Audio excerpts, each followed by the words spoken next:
साथियों नमस्कार, मेरी आवाज़ आ रही है आप लोग तक? अंतिम पंक्ति में बैठे लोगों तक मेरी आवाज़ पहुंचनी चाहिए और इस सदन में बैठे सभी साथियों का आशीर्वाद भी मुझे चाहिए। अंतिम पंक्ति में बैठे व्यक्ति हाथ खड़ा कर बोलें, आवाज़ आ रही है? जी हाँ, ठीक है, बहुत अच्छे। चलिए मैं अपनी बात रखता हूँ आप लोगों के सामने। जीवन में यदि हास्य व्यंग ना हो तो जीवन यह हमारा नीरस बन जाता है। इसीलिए हास्य और व्यंग की मेरी ये दो रचना। पहली कविता मेरी है बाथरूम सिंगर, आनंद लीजिए। मैं डरा हुआ कभी कभी कुछ गुनगुनाया करता था। मैं डरा हुआ कभी कभी कुछ गुनगुनाया करता था। अपने छोटे से बाथरूम में कुछ कुछ गाया करता था। अपने छोटे से बाथरूम में कुछ कुछ गाया करता था। तभी पता नहीं कैसे एक पत्रकार को भनक लग गई। इंटरव्यू लेने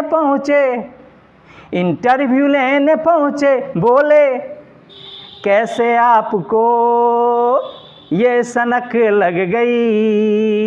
वो पत्रकार आगे और सवाल, कल तक तो आप गलियों के सिंगर थे, ये बाथरूम सिंगर का क्या है राज? ये बाथरूम के सिंगर का क्या है राज? मैं सहमा बोला, भाई मेरे धीरे बोल। कल तक तो था कुंवारा, शादीशुदा हूँ आज।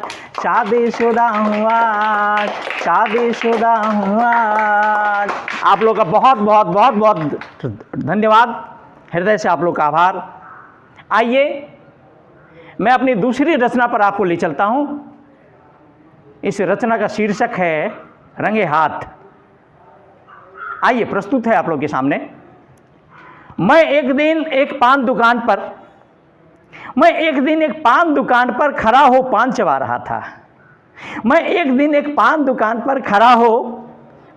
रहा था। तभी देखा मेरा एक करीबी मित्र मेरी ही ओर आ रहा था।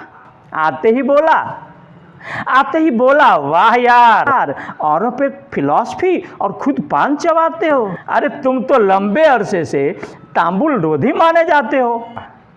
उनका मेरे ऊपर एक लंबा सा व्याख्यान हो गया। उनकी बातें सुनकर मैं तो हैरान हो गया।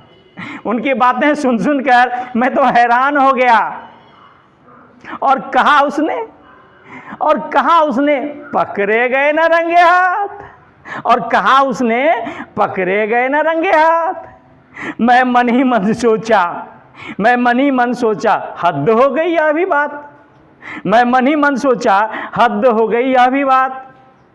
एक अदद पान का यह